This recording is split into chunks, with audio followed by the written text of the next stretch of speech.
Hello and welcome to Super's Academy lecture series on class 10 CBSE mathematics course.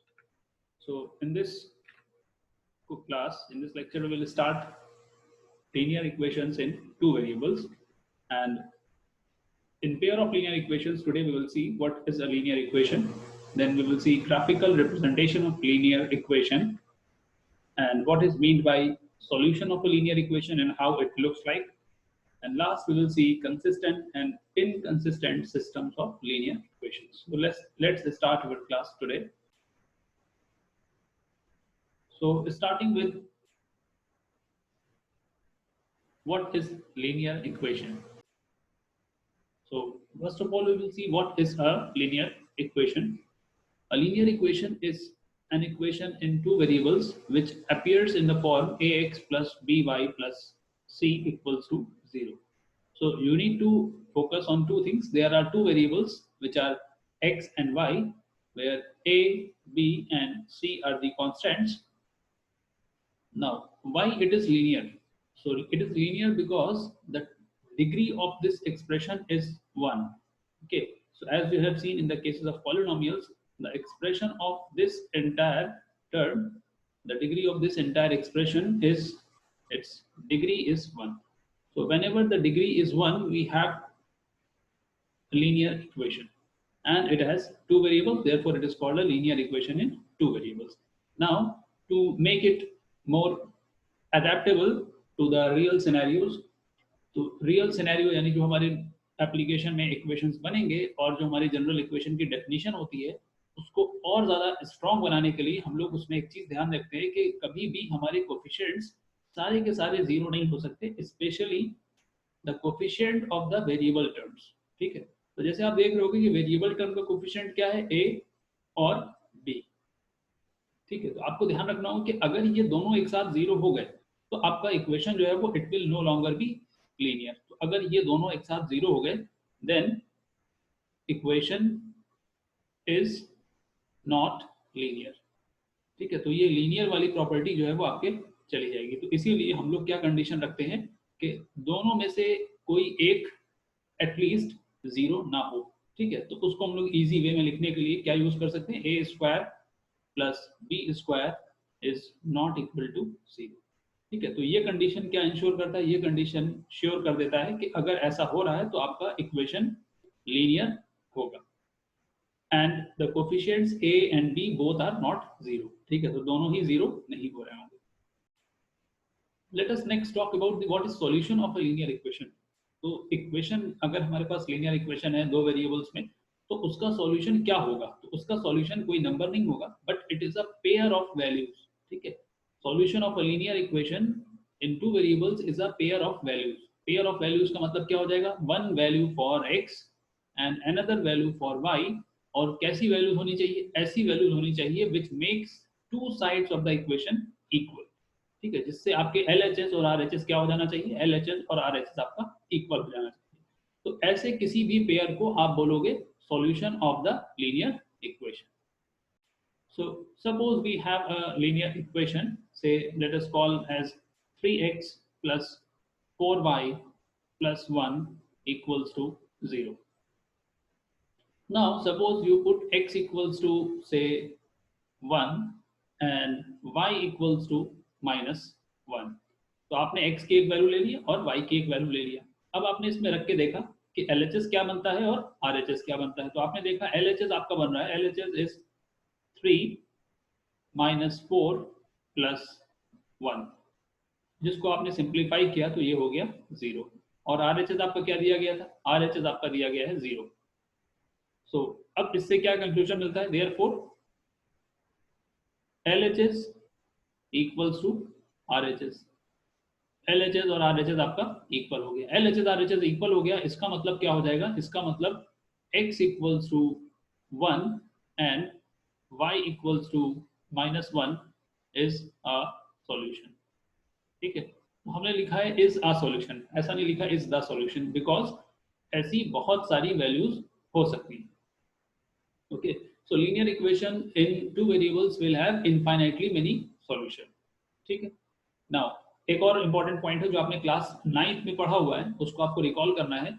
Linear equation in two variables जो होता है, linear equation in two variables represents, linear equation in two variables represents, ये क्या represent करता है? ये represent करता है straight line in the plane.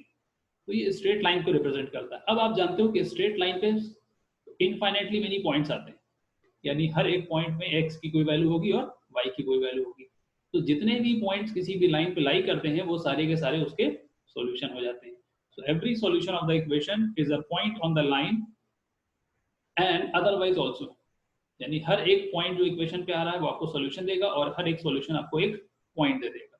सो ये रिलेशन होता है सॉल्यूशन में और geometric representation of the straight line. तो स्टूडेंट्स हमने देखा कि हमारे पास अभी तक एक इक्वेशन थी। अब हमारे पास सपोज करो कि दो इक्वेशंस हैं, वेरिएबल्स हमारे पास हैं x and y, so we have two variables और उन दो वेरिएबल्स में आपके पास दो इक्वेशंस है। First equation is a1x plus b1y plus c1 equals to 0 and the second equation is a2x plus b2y plus c2 equals to 0। ठीक है, तो यहाँ पर आपका a1 b1 c1 and a2 b2 c2 are real constants and x and y are variables। तो ऐसे equations को जब एक साथ आपको दो इक्वेशंस दिए गए हों, then they are called pair of linear equation in two variables। so the topic of our chapter is this one only। ठीक है, हमारा जो टॉपिक इस चैप्टर का है वो इसी के बारे में स्टडी करना है, pair of linear equation in two variables पे।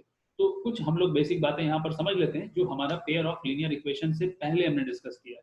ठीक है, तो हमने क्या देखा? हमने देखा कि हर एक इक्वेशन रिप्रेजेंट करता है एक लाइन को और हर एक लाइन रिप्रेजेंट करता है एक linear equation in two variables को।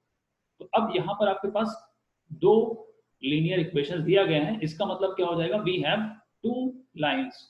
ठीक है, अब आपके पास प्लेन में दो लाइंस होगी। तो जब प्लेन में आपके पास दो लाइंस हो जाएंगी तो अब हमें देखना है कि इनका बिहेवियर कैसा होगा, इनके लिए क्या क्या डिफरेंट पॉसिबिलिटीज अराइज हो सकती हैं। सो अब हम देखते हैं कि क्या डिफरेंट पॉसिबिलिटीज आ सकती हैं। तो हमने देखा कि हमारे पास तीन डिफरेंट पॉसिबिलिटीज आ सकती हैं। अगर हम में से हर कोई सोचेगा सो ज्योमेट्रिकली क्या सिनेरियो बन सकते हैं। So following three possibilities can arise, इसमें से तीन में से कोई एक पॉसिबिलिटी ही बन रही होगी। तो पहली पॉसिबिलिटी क्या है? The two lines will intersect at one point. आपके पास दो लाइन दी गई हैं और आपने उनको प्लॉट किया और आपने देखा कि वो लाइंस इस तरीके से बन रहे हैं, that means they are intersecting at one point. तो ये उनका कॉमन पॉइंट हो जाएगा जहां पर वो इंटरसेक्ट कर रहे हैं। दूसरी पॉसिबिलिटी हो सकती है कि आपने लाइंस को प्लॉट किया and they are come out to be parallel, वो पैरेलल हो गए, यानी कि लाइंस डू नॉट इंटरसेक्ट। ठीक है, तो वो हमारा सेकंड सिनेरियो हो गया। थर्ड पॉसिबिलिटी क्या हो सकती है? दोनों लाइंस बेसिकली सेम हो, they are called coincident lines. ठीक है, तो उसको हम इस तरह से रिप्रेजेंट करते हैं। So you can not view both the lines, क्योंकि लाइंस कोइंसिडेंट है, एक के ऊपर ही दूसरी लाइन बनी हुई है, तो आप उसको डिस्टिंक्टली नहीं देख सकते हो। But to mark two different lines we have pointed to pair of arrows. ठीक है, हमने दो पेयर ऑफ एरोज लगाए हैं ताकि देखें कि हमारे पास दो लाइंस हैं। So we will discuss these things in detail, but for the time being अभी तक हमने क्या देखा कि जब हमारे पास पेयर ऑफ लीनियर इक्वेशन दो वेरिएबल में होगा तो हमें टोटल तीन डिफरेंट सिनेरियोज बन सकते हैं। पहला सिनेरियो क्या है आपका? पहला सिनेरियो है आपका इंटरसेक्टिंग लाइंस, दूसरा है parallel lines and the third is coincident lines. Okay, so now let us delve deeper into this pair of linear equation में कुछ हम लोग डीप जाते हैं, थोड़ा सा एग्जांपल्स देखते हैं और इसको समझने की कोशिश करते हैं। अब देखिए यहाँ पर आपको दो इक्वेशन दिया गया है, we are given two equations x plus 2y minus 4 equals to 0। तो अगर आप ध्यान से देखो तो ये लीनियर इक्वेशन है दो वेरिएबल्स में, और दूसरा इक्वेशन दिया गया है 2x plus 4y minus 12 equals to 0, ये भी लीनियर इक्वेशन है टू वेरिएबल्स में। और बोला गया है represent this situation geometrically, geometrically इसको रिप्रेजेंट करो। तो ज्योमेट्रिकली रिप्रेजेंट करने के लिए आप क्या करोगे?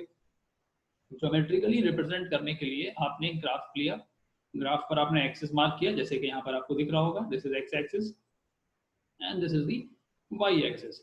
फिर आपने कुछ पॉइंट्स लिए, जैसे कि हम पहली लाइन की अगर बात करते हैं तो पहली लाइन हमारे पास है x plus 2y minus 4 equals to 0। ठीक है, तो यहाँ पर जब आप x की वैल्यू 0 रखोगे, आपको देखो पॉइंट्स कैसे मिलते हैं, पॉइंट्स मिलते हैं इसी इक्वेशन से। आपने x की वैल्यू 0 रख दिया तो आपको y की वैल्यू 2 मिल जाएगी, फिर आपने y की वैल्यू 0 रख दिया तो आपको x की वैल्यू 4 मिल जाएगी।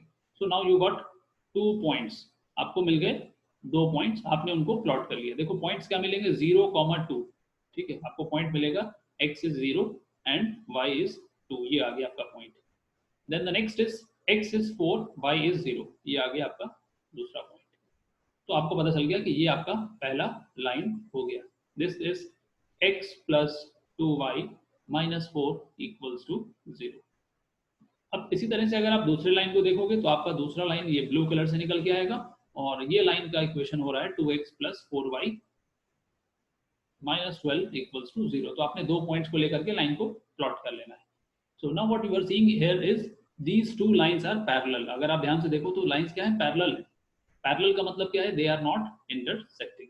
तो क्योंकि क्वेश्चन में कहा गया था रेल्स हैं, रेल्स का मतलब क्या होता है, रेलवे लाइन के ट्रैक्स हैं, तो ट्रैक्स आर पैरेलल, दोनों जो उसके रेल्स होते हैं वो पैरेलल जा रहे होते हैं।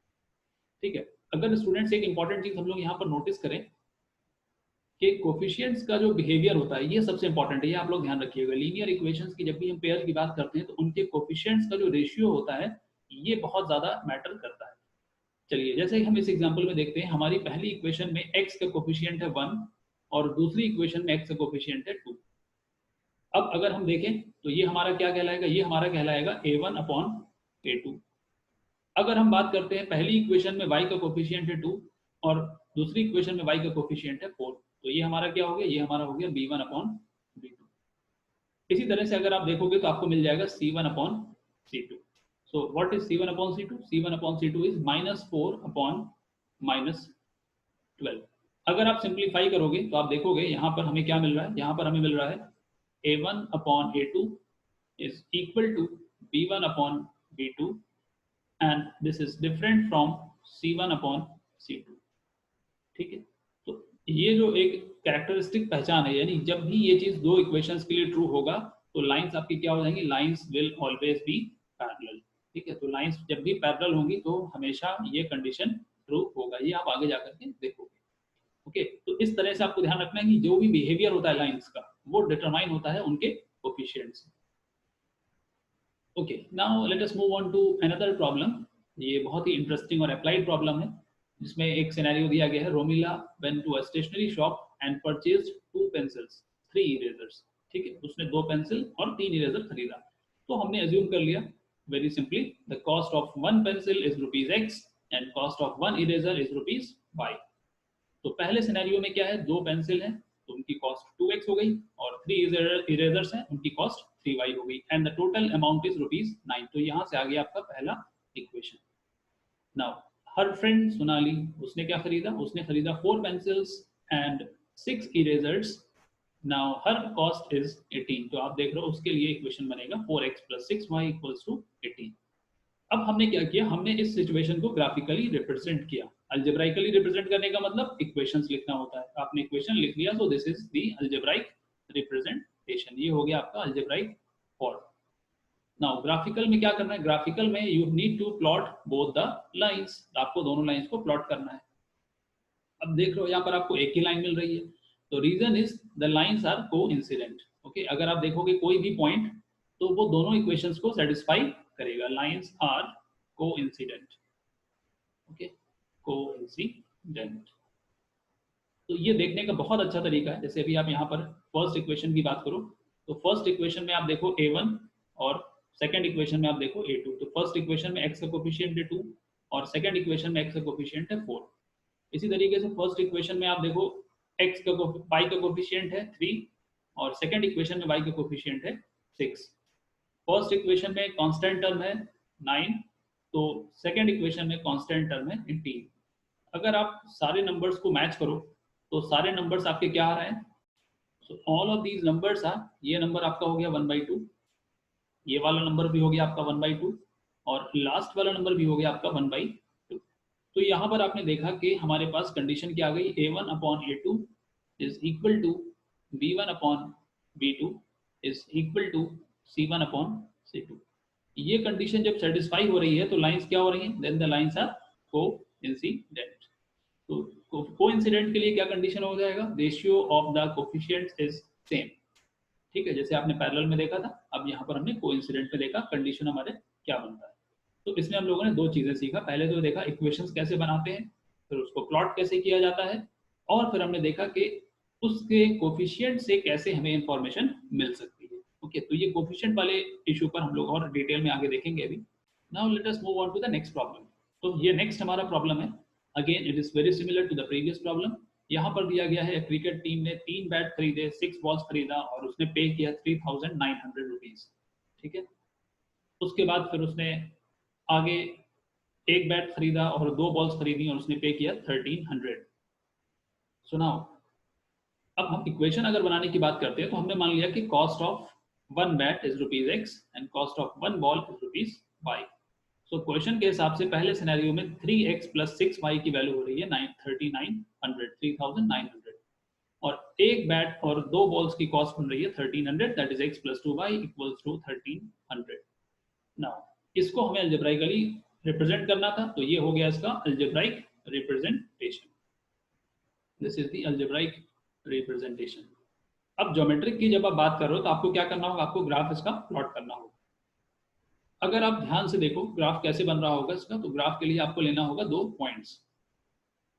तो आपने पहले इक्वेशन में सपोज करो, दूसरे इक्वेशन में या पहले इक्वेशन में से आपने किसी एक के लिए प्लॉट करना चाहा, तो आपने क्या लिया, आपने लिया x और y की वैल्यूज का सेट। पहले वाले में आपने x की वैल्यू सपोज करो 0 रखा, तो आपको y की वैल्यू क्या मिल जाएगी यहाँ से। तो पहले वाले में अगर आप x की वैल्यू 0 रखोगे तो आपको y मिल जाएगा 1300/2 विच इज 650। और जब आप y की वैल्यू 0 रखोगे तो आपको x मिल जाएगा 1300। तो ये आपके पॉइंट्स आ गए।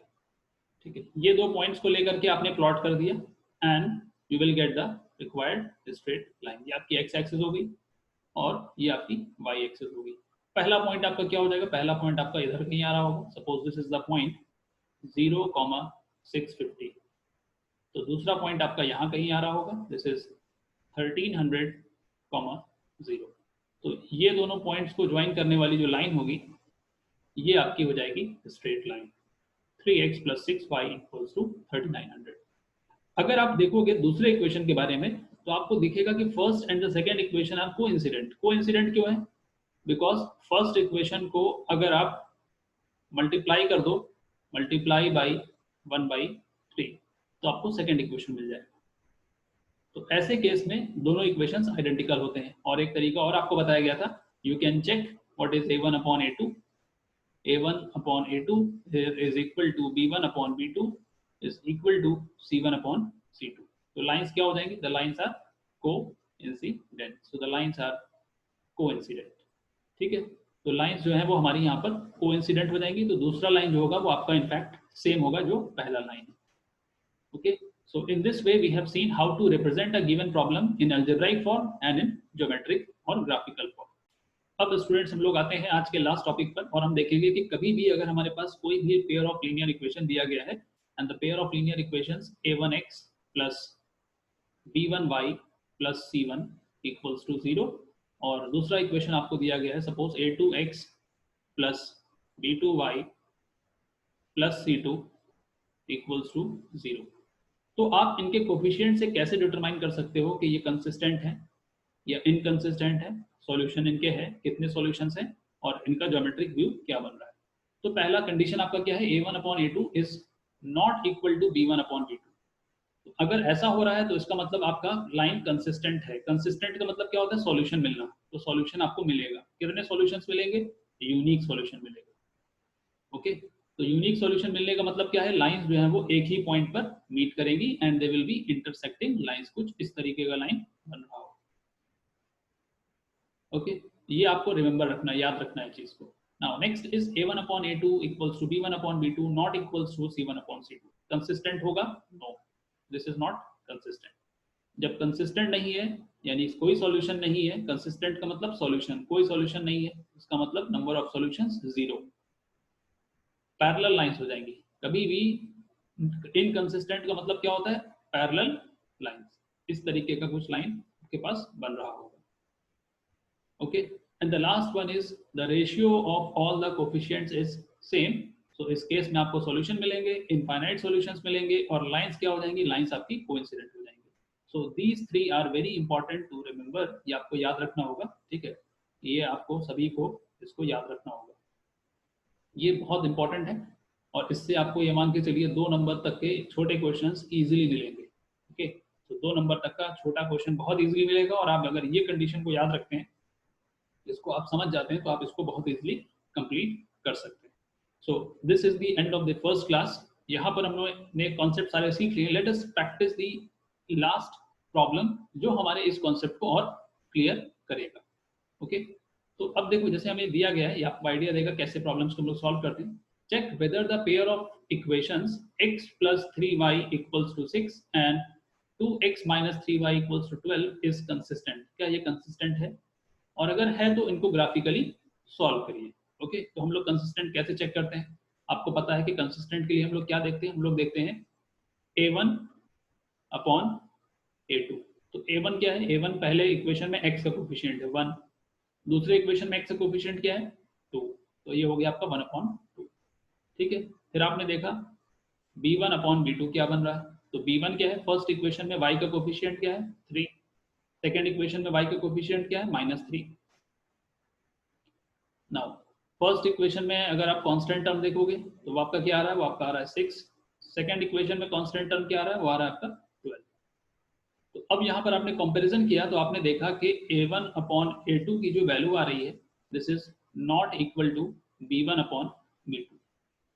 इसका मतलब क्या हो जाएगा? इसका मतलब ये कंसिस्टेंट है। कंसिस्टेंट का मतलब इसका सॉल्यूशन मिलेगा, और सॉल्यूशन कैसा होगा? Unique solution. So it has unique solution. ठीक है, यूनिक सॉल्यूशन का मतलब क्या होता है? यूनिक सॉल्यूशन का मतलब the lines are intersecting. Okay, these lines are intersecting.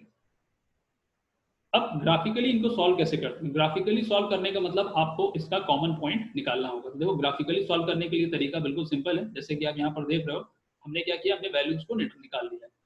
2x minus 3y equals to 12, आपने दो पॉइंट्स निकाले। पहला पॉइंट आ गया आपका x equals to 0, 2, y की वैल्यू 2 आ गई। दूसरे में x equals to -4, y equals to 0।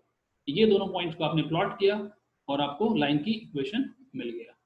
ठीक है, now next is x equals to 0 and y equals to 2, then x equals to 6 and y equals to 0। तो ये आपका हो जाएगा this is x plus 3y equals to 6, और ये वाला लाइन आपका हो जाएगा 2x minus 3y equals to 12। अब आप देख रहे होगे कि ये जो पॉइंट आ रहा है ये common point, this is the common point. इसके कोऑर्डिनेट्स क्या है? The coordinates of this point are 6, 0। तो ये इसका रिक्वायर्ड सॉल्यूशन हो जाएगा। ग्राफिकली सॉल्यूशन का मतलब क्या होता है? कॉमन पॉइंट निकालना आपको। So the solution is x equals to 6 and y equals to 0। Okay, तो आपने ग्राफ प्लॉट किया, लाइंस को ड्रॉ किया। लाइंस को ड्रॉ करने के बाद जो उनका पॉइंट ऑफ इंटरसेक्शन था उस पॉइंट को आपने कोऑर्डिनेट निकाला। कोऑर्डिनेट आपको मिला 6, 0। So that is the solution of the given pair of linear equation. So this marks the end of the class. Assignment आपको दिया जाएगा, assignment then you need to solve and discuss in the next class.